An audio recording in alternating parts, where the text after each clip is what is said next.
Welcome to the Taste China Learn English. Hi, everyone. It is 11 p.m. and the city is mostly quiet. Your stomach is completely empty, and you catch this unmistakable scent cutting right through the cool night air. Oh, yeah, you follow that smell. It's burning charcoal, roasting meat, and these really rich, heavy spices. Exactly. You turn a dark corner, and there it is. You see the glowing orange fire of a street side BBQ stand. It is the best feeling. It really is. So today we are taking a special deep dive into the ultimate midnight craving.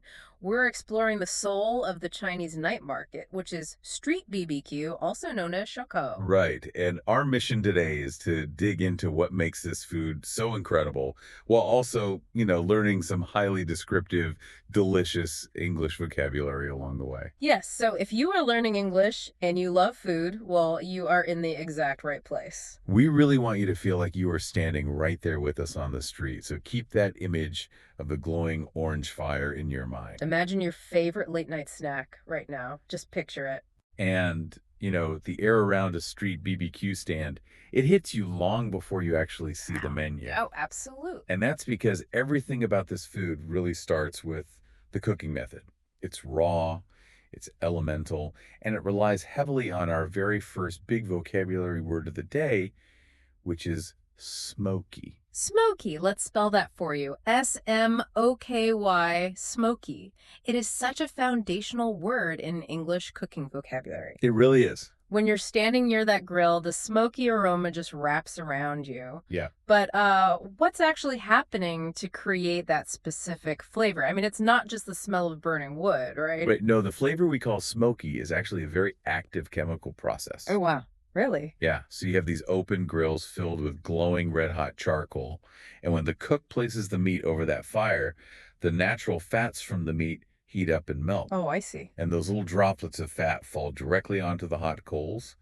When the fat hits the charcoal, it instantly vaporizes into this thick, incredibly flavorful smoke. So the smoke is actually made of the fat. Exactly. That smoke rises back up and completely coats the food. So when you take a bite, you are literally tasting the fire. That is amazing. You're tasting that vaporized fat mixed with the wood. Like you said, it's a deeply primal flavor. It's the absolute oldest way of cooking in human history. Yeah. And what I love about Shaokao is how this smoky food is presented. Because you aren't, sitting down with a nice white plate and a knife and fork. Definitely not. No, the food is served entirely on our next vocabulary word, which is skewers. S-K-E-W-E-R-S, skewers. Skewers are so essential to the night market experience. A skewer is simply a long, thin stick. Usually it's made of metal like iron or steel or sometimes bamboo. Right. The cook threads small, bite-sized pieces of food onto these sticks so they can be easily turned over the hot coals. I have always thought that holding a metal skewer feels like holding a tiny sword. A tiny sword. I love Or it. like a magic wand that just holds your meal together. It makes the act of eating feel so much more adventurous. It does. You're standing on the street eating right off the stick. But there is a practical scientific reason for using metal skewers too, isn't there? Like, can we use skewer as an action word too? We can. Yes, to skewer is also a verb. You could say, I am going to skewer the vegetables, meaning you are actively pushing the stick through the food. Ah, okay. And regarding the metal, there is a brilliant bit of cooking science behind it. Metal conducts heat beautifully. Right, it gets hot really fast. Exactly. So when you place a metal skewer over a hot charcoal fire, the stick itself gets incredibly hot. This means the food isn't just cooking from the outside in. It's cooking from the inside out, too. Yes, because the hot metal is warming the center of the meat. It sears all the juices inside.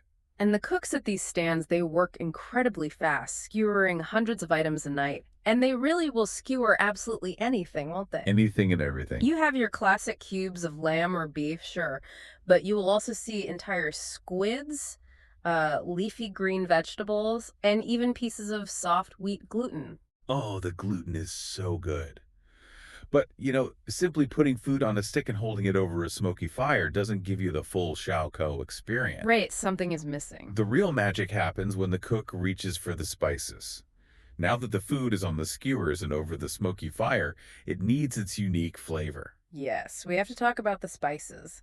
The spice blend is really what separates Chinese street BBQ from, say, a backyard BBQ you might find in America or Europe. Absolutely. Mm. It's a heavy, unapologetic use of dry spices applied right while the food is sizzling over the heat. And the absolute king of all those spices at the BBQ stand is cumin. Cumin, cumin. The king of spices. If you have ever walked past a Shaokao stand, cumin is the dominant smell that pulls you in. But cumin can be a tough flavor to describe if you aren't familiar with it. It can be, yeah. So what are the best English words to capture that specific scent? Well, we usually rely on two very descriptive English adjectives to talk about cumin. The first is earthy, E-A-R-T-H-Y, earthy. Right. Think about the word earth, meaning the ground, the soil. When we say a flavor is earthy, we mean it feels grounded, natural, and really deep. Like the smell of dry dirt right after a summer rain. That is a perfect way to describe it. It isn't sweet and it isn't sour. It has this rich, heavy foundation. It anchors the flavor. Because the fat from the meat is so rich, you need an earthy spice to balance it out. Exactly. And what's the second word we use for cumin? The second word is aromatic, A-R-O-M-A-T-I-C. Aromatic. This comes from the noun aroma, which just means a strong, pleasant smell. When we call a spice aromatic, we mean it doesn't just stay on the food, it travels. Oh, right. The scent lifts off the grill and just fills the entire street. Yes, it actively engages your sense of smell before the food even touches your lips. The history of cumin in China is fascinating too, because it isn't originally native to the country. No, it isn't. It traveled along the ancient Silk Road from the Middle East and Central Asia, and it slowly worked its way into the western and northern provinces of China. And over centuries, that earthy, aromatic spice became the defining flavor of meat cooked over an open flame. So we have this rich cumin blanketing the skewers. But then the cook is going to ask you a very important question. They want to know how much heat you want. And this is where you really need to know how to order your food in English. Because getting the spice level wrong can completely ruin your midnight snack. Oh, absolutely. So let's break down the English terms for heat. There are 3 basic levels. The safest bet is asking for mild. M-I-L-D. Mild. Right, mild. A mild heat level gives you just a gentle hint of spice. It warms the food up, but it won't hurt your mouth. And if you want a bit more of a kick, you step up to medium. At E-D-I-U-M, medium. It's right in the middle. Your lips might tingle a bit. You might reach for your drink a little sooner, but it's totally comfortable. But if you want the full, intense experience, you ask for extra spicy. Oh boy. Extra spicy means the cook is going to just poot those skewers in chili powder. You are going to sweat, your eyes might water, but, for a lot of people, that pain is part of the pleasure. It really is. Let's actually talk about that sensation. Because Chinese BBQ often uses a really unique ingredient alongside those chilies, which is the Sichuan peppercorn. Ah, yes. In Chinese, the combination of chilies and this peppercorn creates a flavor profile known as mala. Now, if you translate the ma part of mala into English, you often get the word numbing. Numbing, yeah. But I have to push back on using that word to describe food. Wait, really? Why is that? Well, because in English, if a part of your body goes numb, it means it's dead to the world. It's like going to the dentist to get a tooth pulled. Oh, I see what you mean. They give you a shot and your cheek goes numb. You can't feel it, it hangs down, it feels heavy and awful. That's a medical sensation, not a culinary one. Usually if your tongue goes numb, like at the dentist, that's a bad thing. Yeah. Why do we like this in food? You're completely right to push back on that. I just don't want dentist mouth when I'm trying to enjoy late night skewers. Exactly. Mm-hmm. Numbing is an accurate literal translation, but it gives an English speaker the wrong idea entirely. You do not want dentist mouth at a BBQ stand. So what's a better word? A much better, far more descriptive English word with a Sichuan peppercorn effect is tingly. T-I-N-G-L-Y. Tingly. Tingly. I like that so much better. It sounds active. It is deeply active. In cooking, we call it a tingly sensation. It's like a series of tiny electric vibrations dancing across your tongue. Oh, like drinking a highly carbonated soda. Yes, feeling those little bubbles popping against your cheeks. And there's actual science behind this. The Sichuan peppercorn contains a molecule called hydroxyalpha sandschul. That sounds intense. What does it do? When that molecule hits your tongue, it actually binds to your touch receptors, not just your taste buds. Wait, your touch receptors. Yeah. It confuses your brain into thinking your mouth is physically vibrating at roughly 50 times a second. So it's not putting your mouth to sleep at all. Yeah. It's doing the exact opposite. It's waking your mouth up. Mm. It's this tactile, vibrating thrill that makes the whole experience of eating the spicy, earthy food incredibly interactive. It's a flavor that you physically feel. That is amazing. It is. So we've got the smoky fire, the earthy cumin, and the tinkly peppercorns. Yeah. And all of these elements, the heat and the spice, they don't just change the flavor of the food. No, they don't. They fundamentally alter how the food physically feels in your mouth. Let's look at texture. Texture is such a crucial concept when you're learning to talk about food in English because flavor is what your tongue tastes: salty, sweet, earthy, spicy. Right. But texture is how the food physically feels inside your mouth as you chew it. Is it hard? Is it soft? Is it dry? Does it snap? One of my absolute favorite items to order has the most incredible texture, Yeah. and I think it perfectly demonstrates the power of the BBQ fire. I love ordering the grilled mutton fat. Oh, that is so good. Mutton is sheep meat, and they'll take these little blocks of pure, rich fat and thread them onto a skewer. And when those little blocks go over the extremely hot charcoal, the outside of the fat becomes charred. Charred. Charred. Charred is such an essential word for anything cooked over fire, but it's a very specific kind of cooking. How do you usually explain the difference between something being charred and just being ruined and burnt? Well, the best visual analogy I can think of is roasting a marshmallow over a campfire. Oh, perfect. Imagine putting a fluffy white marshmallow on a stick and holding it right in the orange flames. The outside of that marshmallow is going to turn dark brown and in some spots, almost pitch black. Right, it gets slightly burnt. Exactly. It gets slightly burnt, but in a very purposeful, delicious way. That dark, crispy, slightly burnt surface is what we call charred. It gives it a bitter but pleasant edge. And chemically, what you're seeing there is an extreme version of the Maillard reaction. The intense heat of the charcoal is rapidly breaking down the amino acids and sugars on the surface of the meat. Creating all those new flavors. Yes, hundreds of new, complex flavor compounds. The char gives the meat a slightly bitter, crispy edge, which creates this beautiful contrast with the rich, sweet, soft fat inside. And when you bite through that crispy, charred exterior of the mutton fat, you experience another really important texture word. That word is greasy. Greasy.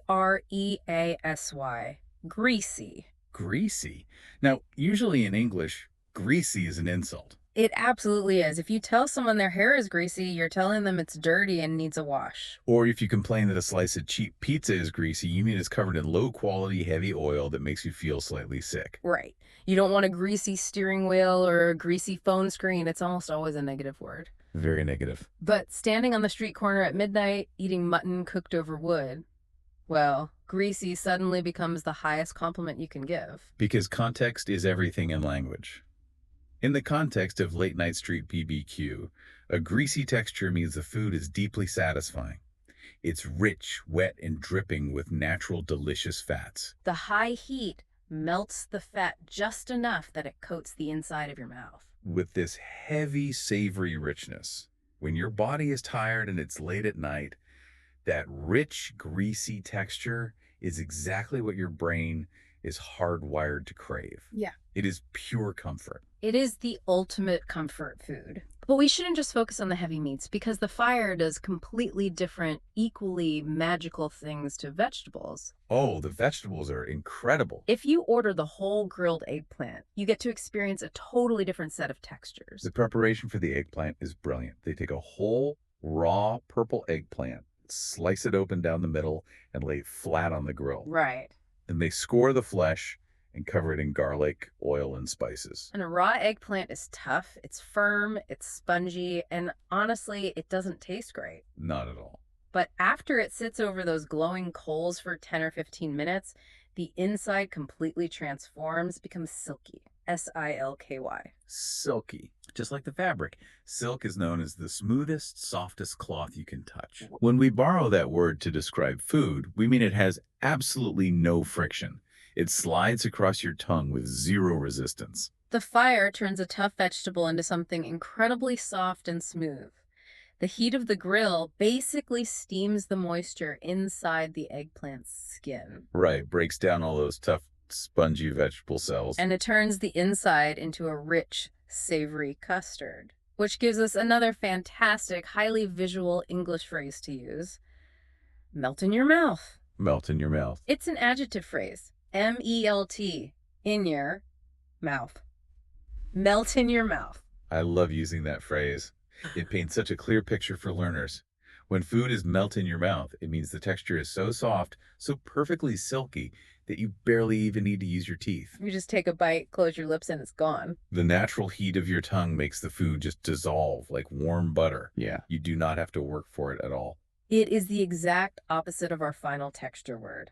While the eggplant is silky and melts away, there are other items on the Shaokao menu that force your jaw to do a little bit of work. Yes, there are. If you order the grilled whole squid or that roasted wheat gluten we talked about earlier, you're looking for a texture that we call chewy. C-H-E-W-Y, chewy. Chewy is a fantastic texture, but requires a very delicate balance. When a food is chewy, it means it fights back just a little bit. It has an elastic bounce to it. You have to bite down on it several times before you can swallow. But it's important to clarify that chewy does not mean tough. Oh, right. Good point. If a piece of steak is tough, it feels like you're eating an old leather shoe. You chew and it never breaks down. Yeah. That is just bad cooking. Yeah, nobody wants that. But a good chewy texture, like perfectly grilled squid, has a satisfying snap to it. Your teeth just bounce through it. And it's that engaging, bouncy texture combined with the earthy cumin and the tingly peppercorns that makes these skewers completely addictive. Addictive. Addictive. That is a very powerful word to use for food. It really is, meaning the food is so good you simply cannot stop eating it. When we say a food is addictive, we mean it triggers a response in your brain that demands more. You cannot just have one bite. Impossible. The combination of the salty, the greasy, the chewy, and the tingly creates this loop. You finish one skewer, and without even thinking about it, your hand is already reaching for a second skewer. You are hooked. Before you know it, you look down at the little metal tray on your table, and there's a massive pile of empty skewers sitting there. You've eaten 20 of them without even realizing it. It happens so fast. Well, as we look at that imaginary pile of empty metal sticks, the meal is winding down. The fire is starting to burn low. The night is wrapping up, and it is time to digest both the incredible food and all the descriptive English vocabulary we've covered today. Let's do a quick, deliberate review for our beginner learners. Great idea. We've gone from the skewers, which are the sticks, to the elemental smoky flavor of the fire. Then we explored the earthy depth of the cumin. We talked about how a tingly spice completely wakes up your mouth with the peppercorns. And we navigated the stark contrast between a charred, greasy piece of mutton and a silky, melt-in-your-mouth vegetable. But, talking about all these heavy spices and rich, greasy textures, it makes you incredibly thirsty. It really does. You cannot just eat Shaokao and drink water. There is only one proper way to wash down the heat of the night market. I think anyone who has ever sat on those tiny plastic stools at a BBQ stand knows exactly what you're going to say. You have to pair all of that aggressive flavor with a freezing cold light beer. Absolutely. The crisp, cold liquid cuts right through the greasy fat and the tingly spices. It resets your palate so you can go back in for another skewer. So to you, our listener, whether you're driving, cooking, or maybe actually standing at a night market right now, we are raising a virtual glass to you. Cheers. Cheers. And, as we finish our drinks and walk away from the warm glow of the grill, I want to leave you with one final thought to mull over. Okay, what is it? Think about the ingredients we just spent the last 20 minutes talking about. A plain purple eggplant, a block of sheep fat, a spongy piece of wheat gluten. Very basic stuff. These are incredibly simple, humble ingredients. They aren't expensive and they aren't rare. Right. You could buy them for almost nothing at any local market. Exactly. But a street vendor, standing on a dark corner at midnight, takes those deeply ordinary ingredients and just by using a thin metal skewer, some glowing hot charcoal, and magic spices completely transforms them. They turn a plain vegetable into an addictive masterpiece. Yes. If you think about it, what does that say about the true power of cooking? It proves that culinary magic doesn't require an expensive kitchen or luxury ingredients. It just requires fire, flavor, and a deep understanding of how to transform the ordinary into the extraordinary. That is the perfect way to look at it. Cooking really is alchemy. Well, thank you so much for joining us on this language learning deep dive. It was a lot of fun.